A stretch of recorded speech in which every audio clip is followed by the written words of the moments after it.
Como vocês sabem, nós estamos numa série de mensagens chamada Desperta. E o nosso desejo é despertar você para uma nova vida. E essa vida seja transformada pelo poder do Espírito Santo. E que seja repleta de conquistas e de realizações. E hoje eu quero falar com vocês sobre o poder da identidade. Se você puder, estiver com a sua Bíblia ou o aplicativo do seu celular, abra em Mateus 3,17. Evangelho de Mateus, capítulo 3, versículo 17. A Bíblia vai dizer: então uma voz dos céus disse: este é o meu filho amado, de quem me agrado. O poder da identidade. Quando eu li esse tema, Deus começou a ministrar no meu coração, porque falar sobre identidade queima muito dentro de mim, porque é algo que eu amo falar, porque a identidade vem ao encontro do mais profundo de quem nós somos. Ela revela a nossa essência, revela o nosso DNA. E por que é tão importante falarmos sobre isso? Porque quando você sabe quem você é, você não precisa ficar provando para ninguém, você simplesmente é você. E quando nós descobrimos a nossa identidade, a vida faz sentido, completo sentido. E tudo à nossa volta muda de maneira natural, seja o nosso comportamento, a maneira como a gente age, a maneira como a gente fala, a maneira como a gente pensa, até a maneira como eu me visto. Tudo muda de maneira natural. Por exemplo, se você falava palavrão, você não fala mais. Se você trapaceava, você não trapaceia mais. Se você mentia, você não mente mais. Ou seja, ninguém precisa te falar o que você tem que fazer. O próprio Espírito Santo te convence dessas coisas. E eu tenho certeza que depois de hoje, a sua vida não será mais a mesma. A sua vida vai mudar para sempre. Amém? Vocês estão comigo? Mas talvez alguns possam pensar: identidade? Sim, identidade. Sabe por quê? Porque Deus tem algo para a sua vida hoje, algo novo. Porque identidade, guarde isso, identidade é a chave para você viver tudo o que Deus tem para você. Mas por que ela é a chave? Por que é tão importante descobrir a minha identidade em Deus, Juninho? Por quê? Eu não posso simplesmente viver a minha vida do jeito que está, sem saber qual que é a minha identidade? Para responder essas perguntas, nós devemos saber como se comportam as pessoas que não sabem a sua identidade em Deus. Primeiro, é um tipo de pessoa que busca pela aprovação das outras pessoas a todo custo.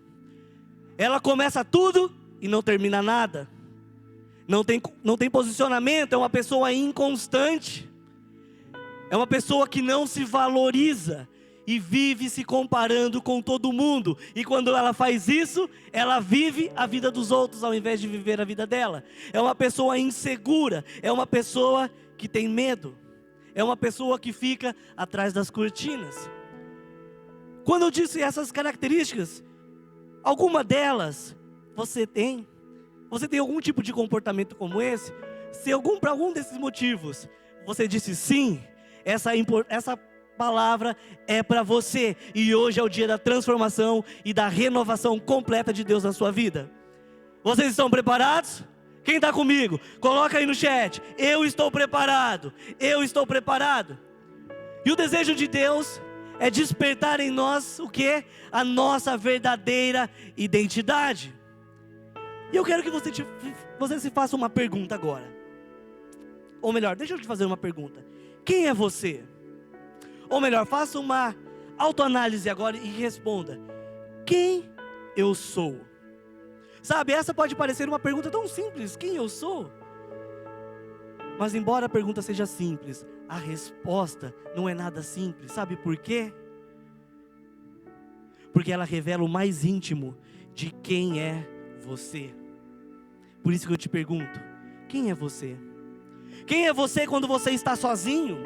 Quem é você quando ninguém está por perto olhando o que você está fazendo? Quem é você quando você se depara com uma situação de estresse, de perigo, difícil? Quem é você quando está na frente do seu chefe? Mas quem é você quando ele não está por perto? Como que você age e reage às situações da vida?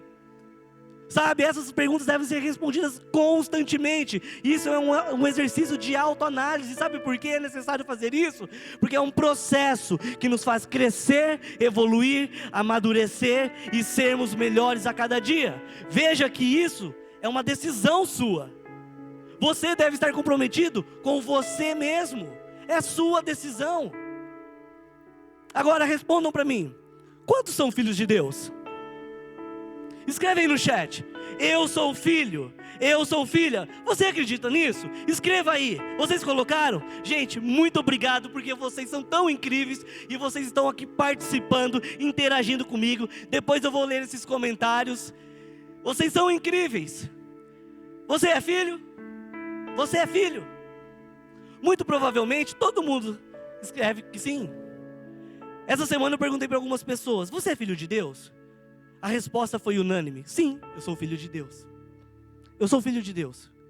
É muito interessante isso, mas se você é filho de Deus, deixa eu te perguntar: por que você não vive então como filho de Deus? Forte, né? Você consegue me responder essa? Se você é filho de Deus, por que você não age como um filho de Deus? Deixa eu te fazer uma pergunta. Eu quero ser mais profundo, eu quero entrar na sua intimidade. Você acha mesmo que você teria a vida que você tem se você estivesse vivendo como filho de Deus? Eu vou repetir: você acha que você estaria vivendo a vida que vive hoje se você vivesse como um filho de Deus? Você acha que você teria os mesmos resultados se você vivesse com a identidade de filho de Deus? Sabe, eu só quero te mostrar a importância de entendermos sobre identidade. Podemos continuar? Vocês estão comigo? Saber, sentir e viver são coisas completamente diferentes. Por exemplo, imagine só um homem que ele sabe que ele tem um pai rico. O pai dele é muito rico. Ele sabe disso. E ele sente que o pai quer dividir tudo com ele, que tudo que é do pai é dele. Mas por causa do medo, ele vive se escondendo e ele acaba vivendo uma vida miserável.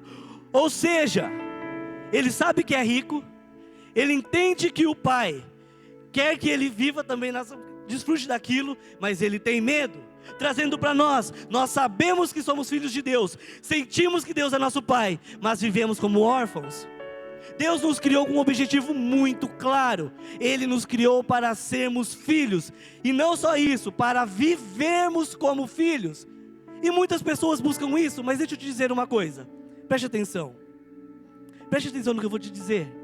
Ser filho não é uma busca, não. Ser filho é um estado de consciência permanente. E o despertar dessa consciência me abre um novo mundo, para uma nova realidade e novas possibilidades. Quando eu tenho consciência de quem eu sou, ou seja, filho de um pai eterno, a minha realidade é alterada. É como se eu fosse levado de um ponto A até um ponto B, completamente transformado. Como eu disse, quando eu sou transformado pela minha nova identidade de filho, eu não consigo mais fazer as coisas que eu fazia antes.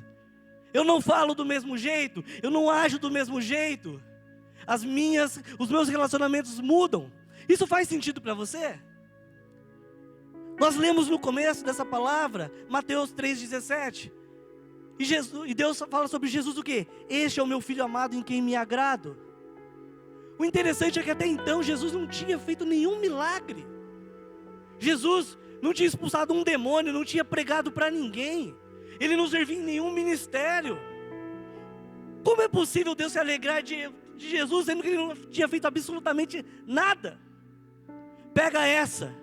Não é o que eu faço que desperta alegria em Deus, mas quem eu sou nele, como eu penso, como eu vivo, como eu ajo. Ou seja, não é a minha lista de conquistas e de serviços realizados, mas a minha identidade de filho que alegra o coração de Deus.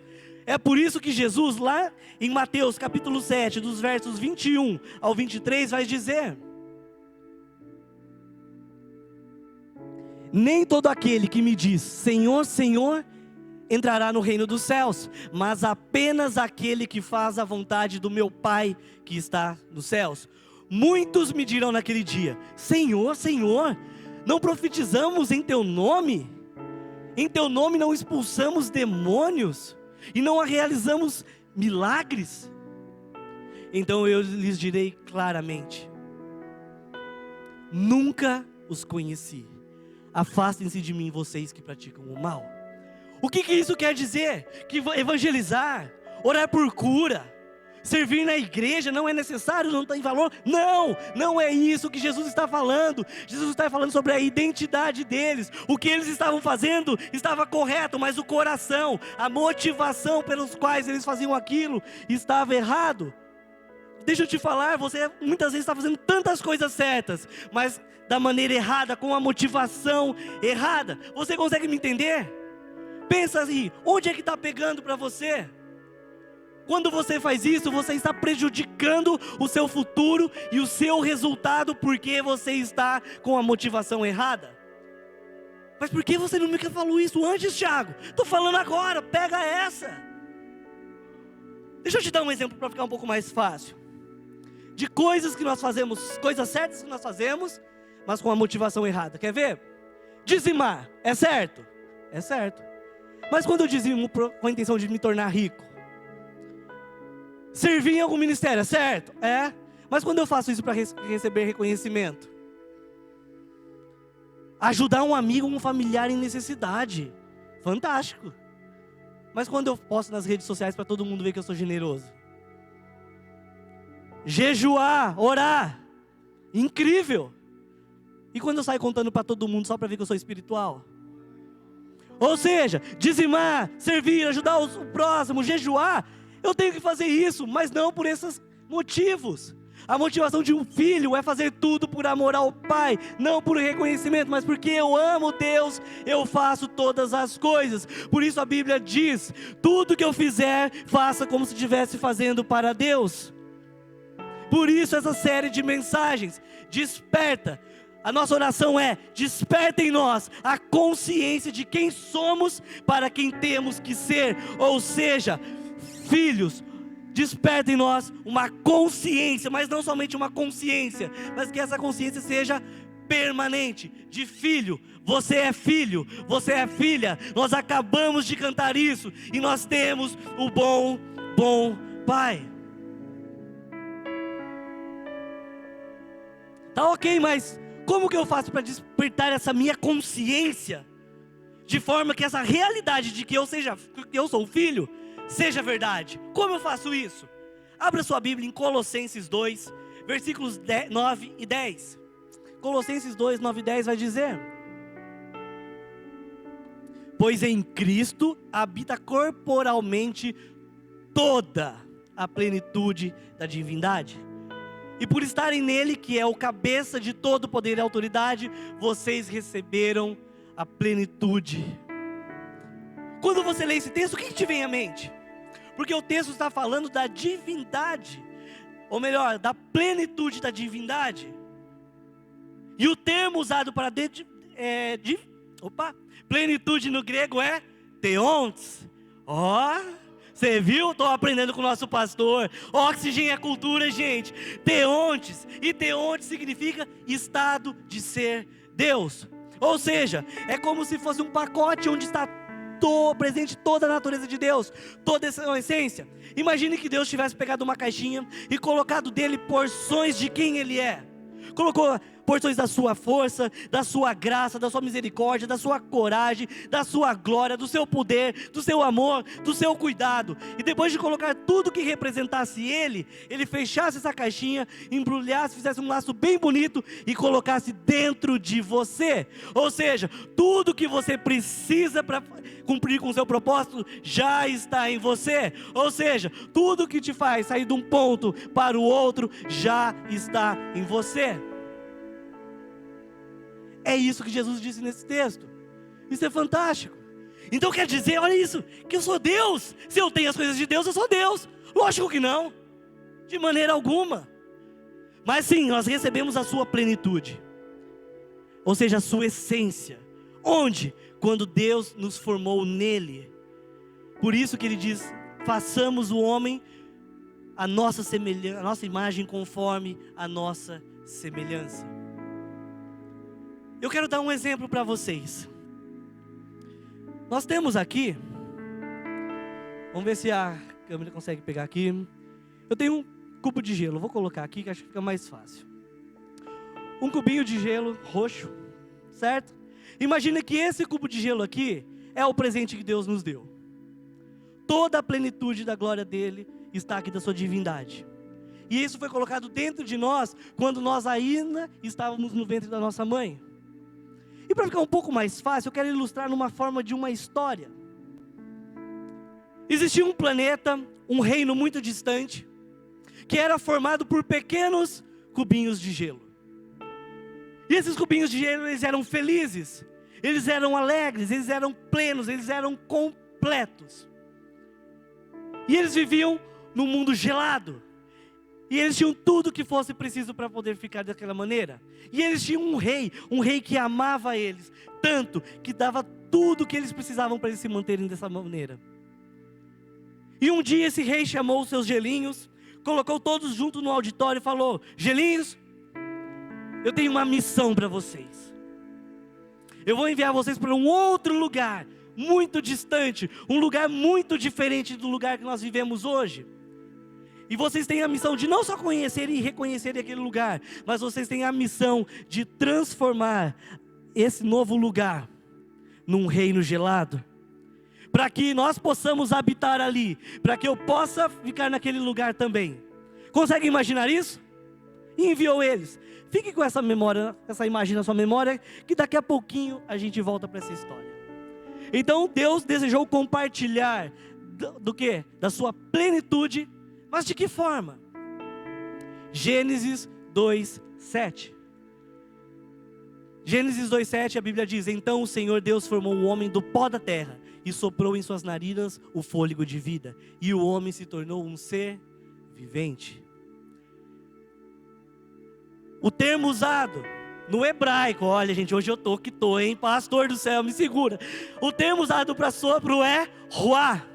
Ruá é o espírito vivificante de Deus, ou seja, é como se Deus soprasse, como se Ele compartilhasse da sua essência, da sua glória, a sua natureza, a sua plenitude comigo e com você. Sabe por quê? Porque não existe vida senão em Deus. É Ele quem nos vivifica e nos sustenta, ou seja, é como se o próprio Deus estivesse habitando em cada um de nós.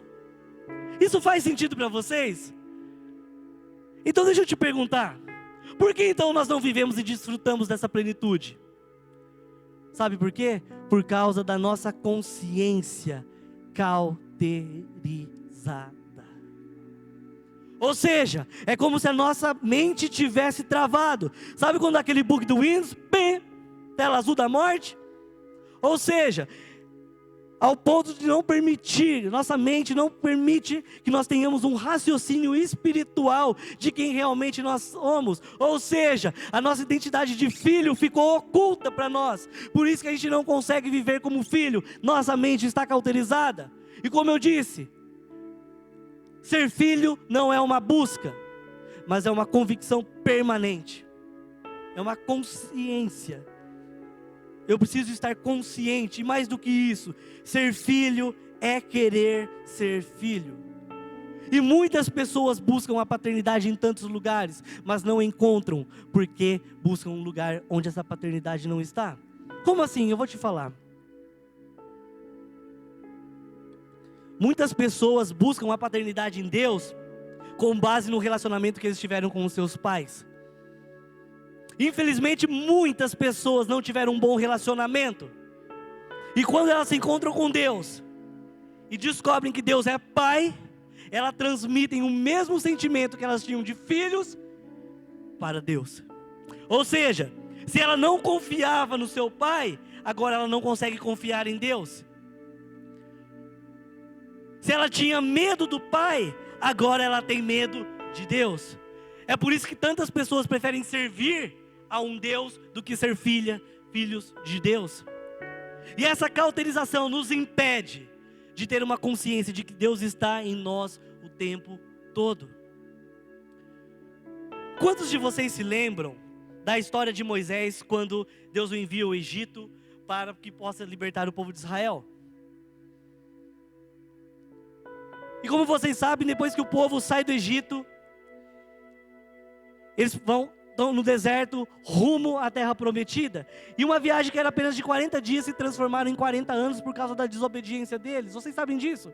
E durante esse tempo, quando eles estavam circulando pelo deserto, Deus deu várias instruções para eles. E uma delas era construir o tabernáculo.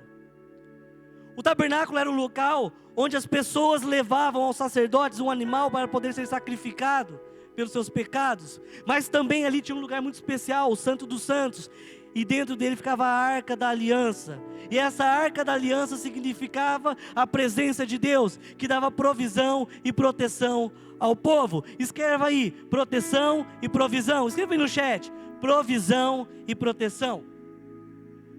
O povo de Israel era constituído por 12 tribos. E sempre que eles, depois de uma longa viagem, montavam acampamentos, eles ficavam em círculo, em volta do tabernáculo. E sempre que eles tinham que sair para um outro local, o tabernáculo era desmontado, mas a Arca da Aliança tinha que ser levada no meio deles. Ou seja, a presença de Deus sempre deveria estar no meio deles. Como eu disse, a Arca da Aliança significava a presença de Deus e trazia proteção e provisão. Isso era claro para o povo de Israel. Todos eles sabiam disso. Eles sabiam que era a presença do próprio Deus. Mas me responda, quantas vezes o povo de Israel perdeu a Arca da Aliança? Muitas. Mas eles não sabiam o que significava a própria presença de Deus, que trazia proteção e provisão? Sabiam. Mas sabe o que acontece? Isso era como apenas uma informação. Eles não conseguiam viver a plenitude daquilo. A mentalidade deles estava distorcida, cauterizada, escravizada. Ou seja, estava ainda voltada para o Egito. Guarde isso. Não basta saber, é preciso viver. Eu vou repetir. Não basta saber, é preciso viver. E eu vejo tantas pessoas questionando. Cara, como que pode o povo de Israel, depois de tudo que eles passaram, fazer isso? Como podem eles perder a arca? Como eles podem se voltar contra Deus? Eles acabaram de sair de 400 anos de escravidão. Como eles podem se voltar contra o Deus que libertou eles? Como podem eles rejeitarem a presença de Deus? Mas deixa eu te falar, existe diferença entre eu e você e eles? Não! Você não sabe que o Espírito Santo de Deus habita em você? Mas quantas vezes você deixou Ele triste? Quantas vezes você perdeu a presença dEle? Como assim? Como eu entristeço o Espírito Santo? Quando é que eu entristeço Ele? Por exemplo, quando você tem a oportunidade de ter um tempo com Ele, ler a sua Bíblia, orar, mas a Netflix fala mais alto. Quando eu sou casado, mas mesmo assim decido ficar de olhos bem abertos para todas as outras mulheres. Quando eu devo ser honesto, mas eu decido ser desonesto. Quando eu devo ser fiel, mas decido ser infiel. Quando eu devo ser verdadeiro, mas me torno uma pessoa mentirosa. Quantas vezes desprezamos? Quantas vezes desprezamos a presença de Deus com as nossas atitudes? Nós sabemos que Deus está em nós, mas mesmo assim continuamos perdendo a arca. Mas deixa eu te dizer, a presença de Deus continua significando proteção e provisão. Mas por que então não vivemos essa plenitude? Porque nós não temos uma convicção plena, constante, permanente, de que Deus está em nós o tempo todo. Porque fala a verdade, se você tivesse essa convicção, você acha que você estaria vivendo dessa maneira? Mas está tudo bem, está tudo bem. Sabe por quê? Porque hoje Deus quer nos despertar e restaurar a nossa vida, de maneira que nós tenhamos uma nova identidade, ou melhor ainda, a identidade que Ele colocou em você, para que você saia de onde você está e chegue no local onde Ele sonhou e desejou para a sua vida. Por isso abra Mateus 18:3. 18:3.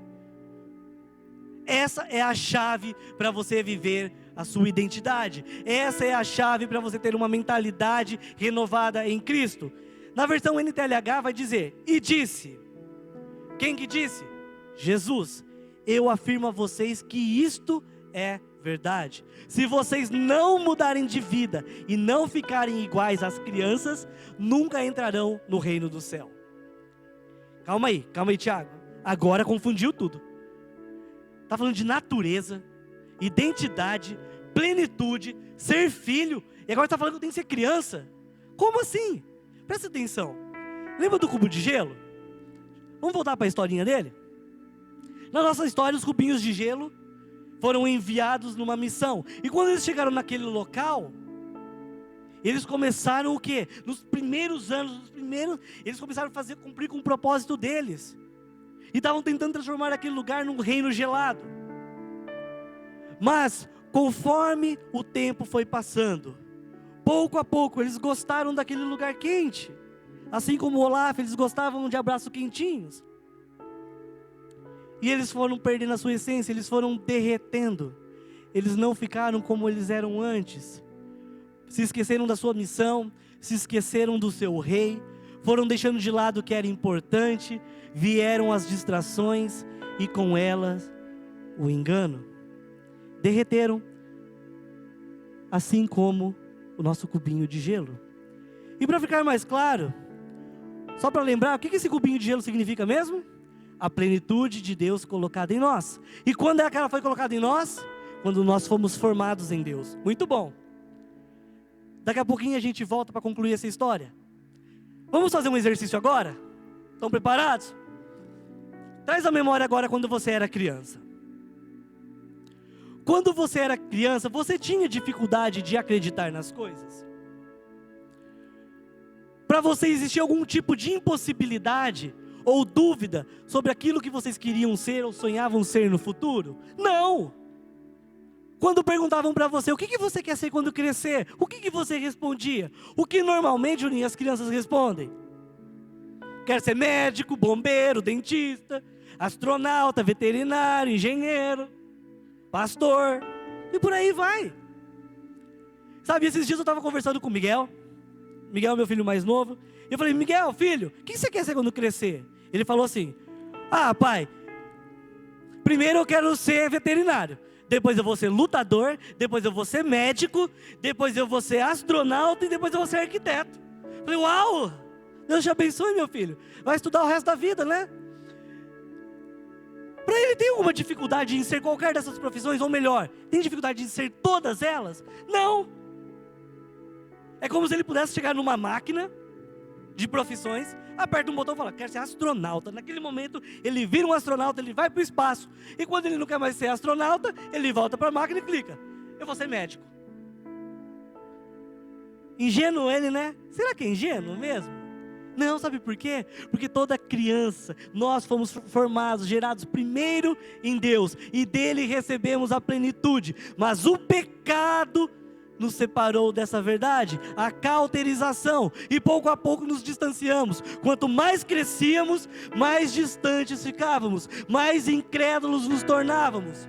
Vocês percebem isso? Você concorda comigo? Vocês conseguem perceber? Isso faz sentido para você? E é por isso que você começa a aceitar qualquer profissão.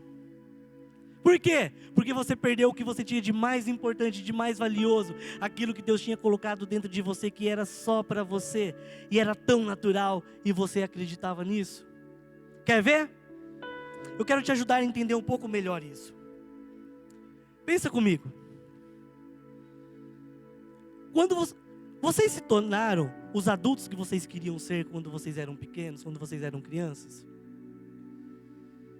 Pensa um minuto. Lembra de você na infância? Você se tornou a pessoa que você queria ser quando você era criança? Ou um outro exemplo. Quantos de nós oramos por cura, por exemplo, com a total consciência e convicção de que essa cura vai acontecer? Por exemplo, vamos imaginar, posso te usar, Juninho? Vou chegar no Juninho e falar, Juninho, eu tenho um amigo que está com uma enxaqueca daquelas. Nada passa, nem remédio. Você acredita que ele pode ser curado? Amém? Você vai lá comigo orar por ele? Amém. Ele vai lá orar. Por quê? Não existe dúvida no coração dele. Vamos orar pela dor de cabeça. Mas e se eu chegar em você, Juninho, e falar assim, cara, Um outro amigo meu está no leito de morte. Não tem mais o que fazer. Os médicos já chamaram a família. Só para despedir. Você ora por ele? Você fala o que para mim? Vixe, amém, vamos lá. Eu vou, mas não acredito, né? Porque Deus não pode curar uma doença, né? Oh, coitadinho. Provavelmente você vai falar que sim, mas lá no fundo, bem no fundo, no rancho fundo. Ou seja, você ora crendo que você não vai ser respondido. Ou seja, quantas orações você ora crendo que já vai não receber? Você já ora com incredulidade, meu filho. Me ajuda. Ou seja, você parece até um cristão ateu. Está comigo? Você ora crendo que não vai ser respondido e ainda reclama que Deus nunca te responde. Oxe! Eita! Peguei essa da pastora, mas tá bom. Vamos voltar agora, eu vou dar outro exemplo do Miguel. Uma vez, faz um tempo, ele tinha entre 3 e 4 anos, eu estava com uma dor de cabeça muito grande. E eu não costumo ter dor de cabeça, é muito difícil. Eu tinha tomado remédio e nada passava. Eu estava lá no meu quarto, deitado no escuro, e o Miguel falou: papai, posso orar por você? Eu falei: pode. Ele colocou a mão na minha cabeça e orou assim, ó: papai do céu, obrigado porque a dor de cabeça do papai sarou. Obrigado pelo alimento, em nome de Jesus, amém. Já orou pela comida já, gente. A gente fala assim: ai, que bonitinho, mas tão ingênuo, né? Não. E sabe o que ele me perguntou ainda? Sarou? E sabe o que aconteceu? A dor de cabeça tinha passado. Agora me diz, como que uma criança de 3, 4 anos ora com tanta fé e acontece? E nós oramos e não vemos nada acontecendo? É ingenuidade? Não, porque está fresquinho dele ainda. A plenitude, ele está perto de Deus, ele está conectado. Ele não tem dúvida, não existe impossibilidade sobre quem ele é. É por isso que Jesus diz que nós devemos mudarmos de vida a ponto de nos parecermos com a criança. Ou seja, voltar a ser pequeno? Não, mas mudarmos a nossa mentalidade de fé, de crer, de acreditar que a plenitude de Deus está em nós e de que nós estamos em Deus e de que não há impossibilidade. Porque se não for dessa maneira, você não vai entrar no reino de Deus, porque o reino de Deus é constituído de filhos. E não existem filhos sem a plenitude revelada do Pai. Agora, quando eu me torno como uma criança, entendendo essa verdade, fica tão mais simples entender o que Jesus quis dizer em João 14:12. Olha o que João 14:12 diz: digo-lhes a verdade, aquele que crê em mim fará também as obras que tenho realizado. Fará coisas ainda maiores do que essas, porque eu estou indo para o Pai. Quando eu li esse texto, eu falei: cara, que demais, mas tão distante de mim. Como que eu posso fazer coisas iguais a Jesus? Ou melhor, maiores do que Ele fez? Jesus andou sobre as águas. Jesus mandou acalmar a tempestade. Cai um pingo d'água, eu já saio correndo. Como isso é possível? Sabe por que é possível? Se a gente ler os versículos anteriores, de João 14, do 6 ao 11, vai dizer: respondeu Jesus: eu sou o caminho, a verdade e a vida. Ninguém vem ao Pai a não ser por mim. Se vocês realmente me conhecessem, conheceriam também o meu Pai. Já agora vocês o conhecem e o têm visto. Disse Filipe: Senhor, mostra-nos o Pai, isso nos basta.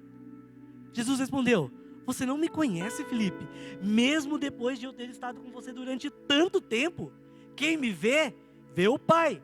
Como você pode dizer então, mostra-nos o Pai? Você não crê que eu estou no Pai e que o Pai está em mim? As palavras que eu lhes digo não são apenas minhas. Pelo contrário, o Pai que vive em mim está realizando a sua obra. Creiam em mim quando eu digo que estou no Pai e que o Pai está em mim. Ou pelo menos, creiam por causa das mesmas coisas.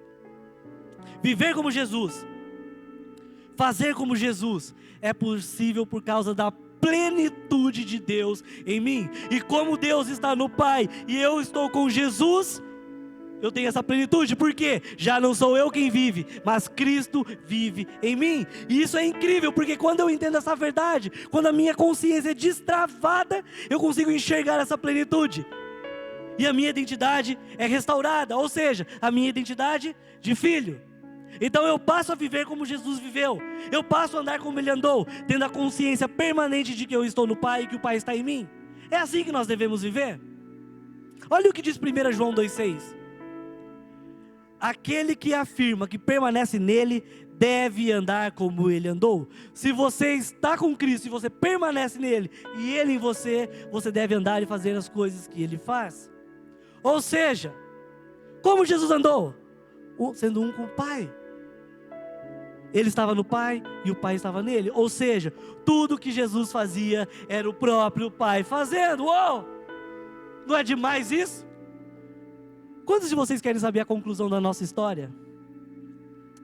Como eu disse, depois de alguns anos passados, depois dos gelinhos gostarem tanto do calor, dos abraços quentinhos, eles derreteram até não sobrar mais nada de quem eles eram. E eles ficaram muito tristes, porque eles perceberam que agora eles não poderiam mais voltar para o seu reino, porque lá só entrava gelo. Como que eles poderiam voltar dessa forma? Eles não poderiam mais voltar para o seu planeta, nem para o seu rei.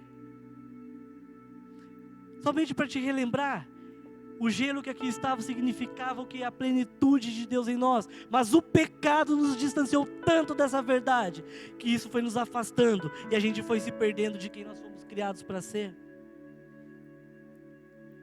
Sabe o que significa isso? Que o diabo, que é pai da mentira, ou seja, nele não há verdade alguma, nos diz que já era. Ele vem ao longo dos anos anulando a verdade da plenitude, falando sobre a nossa identidade, que nós não somos filhos, que nós somos o quê? Estamos distante deles, através de setas, de acusações, afirmamos que nós perdemos essa plenitude e que já era, não tem mais o que fazer. Mas deixa eu te dizer algo, isso tem que tirar dessa cadeira, do sofá, de onde você estiver. Está preparado? Quem está comigo aqui, gente? O que nós temos aqui? Água. Todo mundo concorda que isso é água? Digita aí, água. Do que a pedra de gelo era feita? De água, ou seja, da mesma água. Não é porque ela não está mais na forma de gelo que ela deixou de ser água. Não é porque ela não está mais na forma de gelo que ela deixou de ser água. Não é porque você perdeu o entendimento da plenitude de Deus que está em você, que ela deixou de estar em você. A água significa vida, e a plenitude de Deus significa uma consciência permanente de filhos. Basta você olhar para dentro de si mesmo, e você vai ver que está tudo aí dentro de você. Tudo que você tem já está aí dentro, para que você possa viver. Assim, quando você tiver consciência disso, você vai poder afirmar da mesma forma que Jesus: eu estou no Pai, e o Pai está em mim. Então não serei mais eu, não serei mais o Tiago, pastor Claudinei, pastor Amari, que estará fazendo as coisas. Não, mas Deus estará agindo através de mim. A sua plenitude é revelada dia após dia. Agora, quando os cubinhos de gelo se deram conta de que eles eram água, no mesmo instante, eles voltaram a ser gelo novamente. Por quê? Porque quem tem a capacidade de transformar eles em gelo é quem fez eles, ou seja, o Pai. Mas a grande pergunta é: como que eu me torno uma criança e destravo a minha consciência, restaurando a minha identidade de filho? Presta atenção nisso. Sabe como? Quando nos encontramos com a graça de Deus. Nosso pastor já nos ensinou isso. A graça é mais do que um favor imerecido. É relembrar que você é filho. E o que é relembrar? Relembrar é trazer à memória. Lamentações 3:21 diz. Abre a sua Bíblia em Lamentações 3:21.